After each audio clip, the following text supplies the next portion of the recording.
Setelah melihat ekspresi Xiaoyan berubah menjadi suram ketika mendengar kabar dokter peri kecil, Lin Yan pun menduga kalau Xiaoyan kemungkinan memiliki hubungan yang cukup rumit dengan gadis racun tersebut.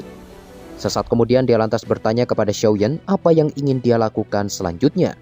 Bagaimanapun kekuatan lembah sungai es tidak lebih lemah dari lembah api pembakaran. Xiaoyan pun merenung sejenak dan menjawab, "Aku akan melakukan perjalanan ke wilayah Kota Pil. Setelah kami terpisah saat itu, Xinlan masih bersama dokter peri kecil. Aku pikir dia mungkin memiliki beberapa petunjuk. Dan untuk kalian berdua, sebaiknya kalian tetap berada di kota Tianhuang." Pada awalnya Lin Yan bersikeras untuk ikut. Namun di situ Xiaoyan mengatakan bahwa masalah ini bukanlah sesuatu yang bisa diselesaikan dengan mudah. Terlebih dengan kekuatan Lin Yan saat ini terlibat dalam pertarungan dengan lembah sungai es hanya akan membahayakan nyawanya. Setelah mendengar keputusan Xiaoyan, Liu Qing dan juga Lin Yan pun hanya bisa menuruti perkataannya itu. Di situ Liu Qing lantas memberikan gulungan peta wilayah tengah kepada Xiaoyan. Kedepannya dia hanya perlu pergi ke kota Ye jika ingin menemukan Xinlan. Karena tak ingin membuang waktu lagi, Xiaoyan pun memutuskan untuk melakukan perjalanan saat ini juga. Liu Qing pun perlahan tersenyum dan mengatakan bahwa dia akan segera menyiapkan portal teleportasi untuk Xiaoyan. Sesampainya di depan portal, Xiaoyan lantas menaiki sebuah kapal yang sudah disediakan. Sebelum pergi, Xiaoyan menangkupkan tangannya ke arah teman-temannya sembari berkata, "Setelah aku menyelesaikan masalah ini, aku pasti akan kembali ke kota Tianhuang jika ada kesempatan." Setelah mengucapkan kata-kata itu, Xiaoyan pun perlahan memasuki portal menuju kota Pil. Liu Qing dan juga Lin Yan pun tampak menghela nafas begitu Xiaoyan pergi. Mereka jelas menyadari bahwa perjalanan Xiaoyan kali ini kemungkinan akan berakhir dengan keributan besar di wilayah tengah. Sementara itu di dalam lubang cacing, Xiaoyan tengah duduk bersila di atas perahu miliknya. Keributan yang terjadi akibat tubuh racun ini benar-benar telah melebihi ekspektasi Xiaoyan. Bahkan beberapa fraksi besar juga sampai tertarik untuk mendapat manfaat dari tubuh racun. Kondisi yang menarik perhatian banyak orang ini secara alami mengingatkan Xiaoyan kepada King Lin di Kekaisaran Jiama kala itu. Triple Jet Green Snake yang dia miliki bahkan mampu membuat Yalou sampai tercengang. Meskipun Xiaoyan masih teringat dengan sosok ini dan mengkhawatirkannya, tetapi saat ini ada begitu banyak hal yang harus dia lakukan.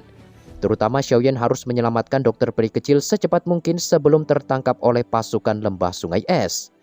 Tentu saja misi ini tidak mudah untuk diselesaikan mengingat kekuatan fraksi tersebut sangatlah kuat dan tidak mungkin bisa diatasi dengan kekuatan Xiaoyan saat ini.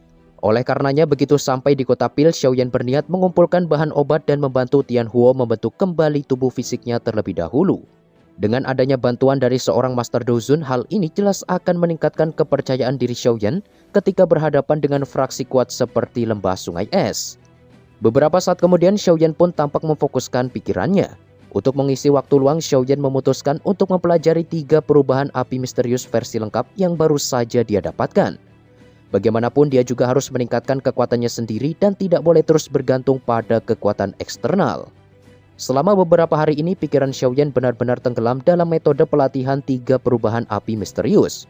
Meskipun teknik ini cukup sulit untuk dipraktekkan, namun Xiaoyan sudah melatih bagian dasarnya selama bertahun-tahun dan sudah memahaminya dengan sangat baik. Terlebih berkat bantuan dari warisan para leluhur Burning Flame Valley, pemahaman Xiaoyan terhadap teknik rahasia ini menjadi jauh lebih cepat. Singkat cerita, 5 hari pun telah berlalu. Sebuah cahaya perak pun samar-samar mulai terlihat di ujung terowongan yang menandakan bahwa Xiaoyan akan segera tiba di tempat tujuan. Begitu melihat cahaya perak tersebut, Xiaoyan pun segera menghentikan pelatihannya dan perlahan berdiri. Wilayah tengah, aku Xiaoyan telah tiba. Setelah melewati ujung portal, Xiaoyan akhirnya mendarat di sebuah platform batu. Pemandangan di tempat ini benar-benar membuat Xiaoyan terpukau, bahkan pangkalan teleportasi saja sudah semegah ini. Tidak hanya itu, Xiaoyan juga menemukan ada begitu banyak orang yang berkeliaran dengan jubah alkemis.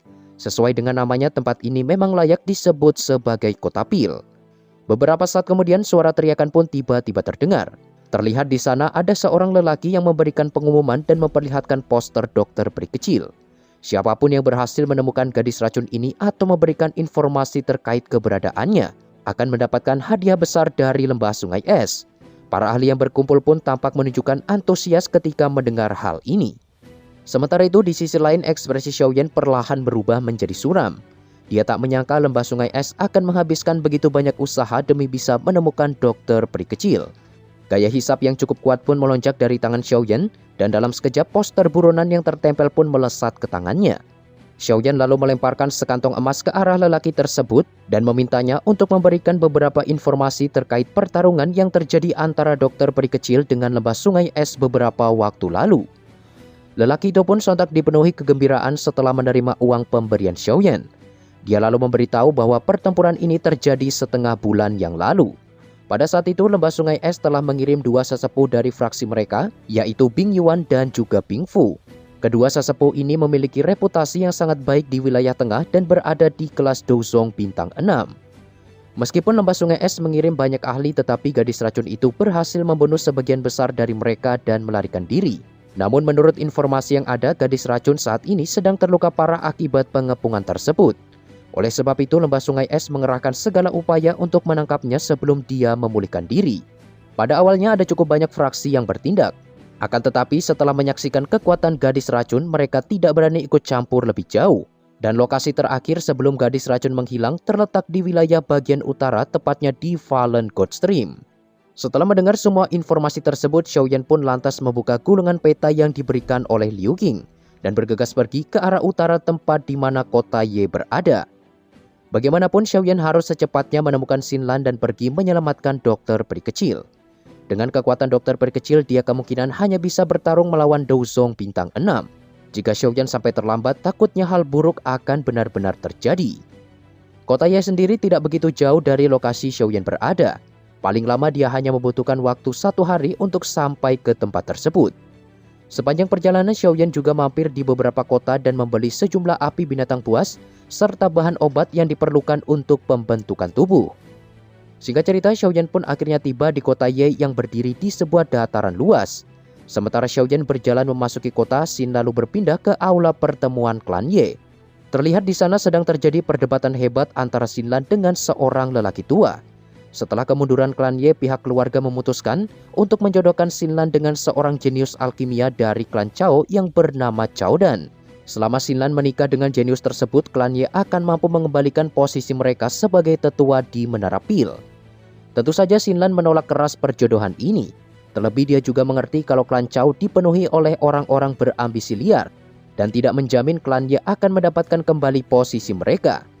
Ekspresi lelaki tua itu pun seketika berubah. Dia lantas mengatakan, "Jika rencana ini tidak berhasil, mengapa kau tidak memberitahuku apa yang harus kita lakukan? Jangan bilang bahwa kau akan bergantung kepada jenius dari Akademi Jianan yang kau datangi sebelumnya. Sepertinya kau sudah melebih-lebihkan pemuda tak dikenal itu. Bahaya yang menimpa klannya ini bukanlah sesuatu yang bisa diatasi oleh orang biasa." Tepat setelah kata-kata ini terdengar, suara acuh pun tiba-tiba bergema di seluruh aula yang mengatakan, "Orang biasa sekalipun tidak akan tertarik untuk membantu orang tua arogan sepertimu." Sukacita pun dengan cepat melonjak di wajah Xinlan. Sosok pemuda yang baru saja memasuki aula tersebut benar-benar telah mengembalikan harapan di hatinya. Dengan penuh keseriusan, Xiaoyan lantas bertanya kepada Xinlan apa yang sebenarnya terjadi. Xinlan pun sontak meminta maaf kepada Xiaoyan dengan penuh rasa penyesalan. Sejak awal dialah yang meminta Xiaoyan dan yang lainnya untuk pergi ke dataran tengah. Namun dia justru tidak bisa memberikan perlindungan kepada mereka semua. Xiaoyan tentu memaklumi hal tersebut, terlebih dia juga mengerti bahwa klan Ye sedang dalam kondisi yang buruk. Beberapa tetua yang hadir pun tampak menunjukkan ekspresi marah sembari mengatakan, "Bocah, siapakah dirimu? Kau benar-benar berani menerobos masuk ke markas utama kami." Menurut pengamatan Xiaoyan, para tetua ini hanya berada di bintang awal Douzong dan tidak menimbulkan bahaya sedikit pun. Satu-satunya orang yang membuat Xiaoyan waspada adalah sang ketua klan yang ada di kursi pemimpin. Sosok ini paling tidak sudah mencapai bintang 6 Douzong. Xiaoyan lalu meminta Xinlan agar memimpin jalan dan membawanya menghadap ketua klan untuk berdiskusi. Sikap acuh Xiaoyan ini secara alami membuat amarah para tetua semakin memuncak. Sesaat kemudian tetua keempat lantas berteriak ke arah Xiaoyan, "Sebagai generasi muda, kau sudah bertindak terlalu lancang. Aku yang lama akan mengajarimu apa artinya menghormati kami yang lebih tua."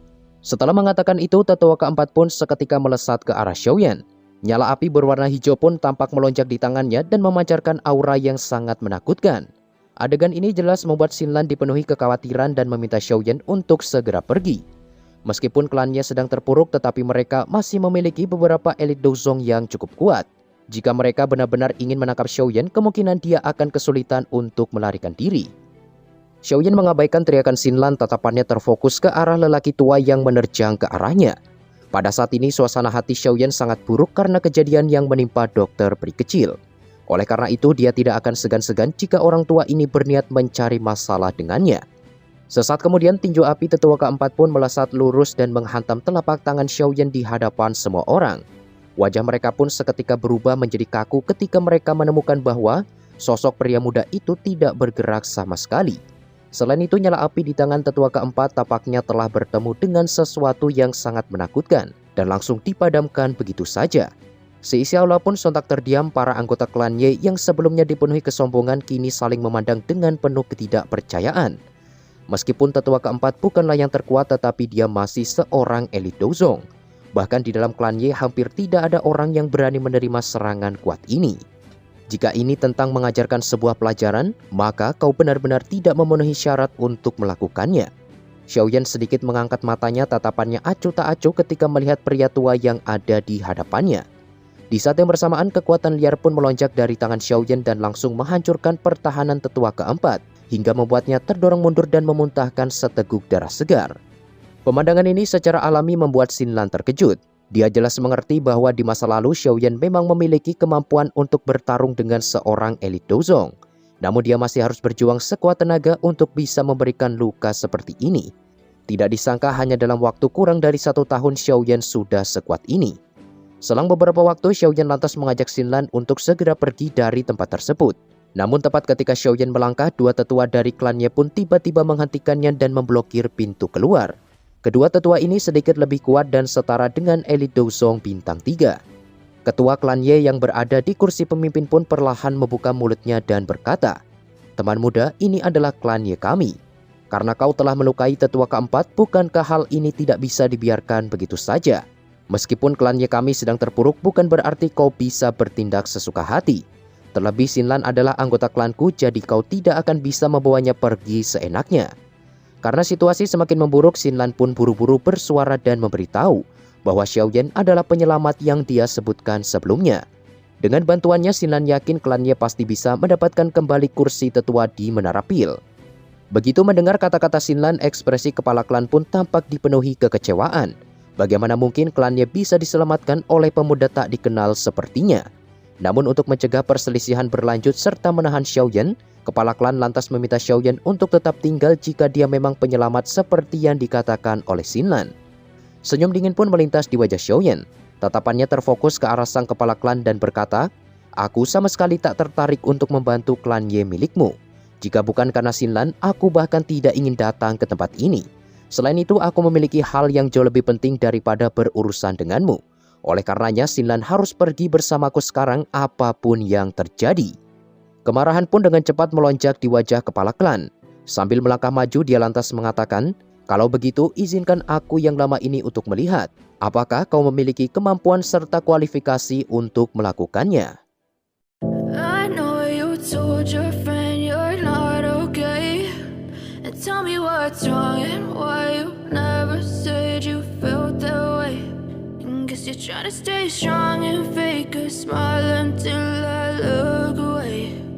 But I've known you too long, it hurts to watch your blue eyes fade to gray as you fade away.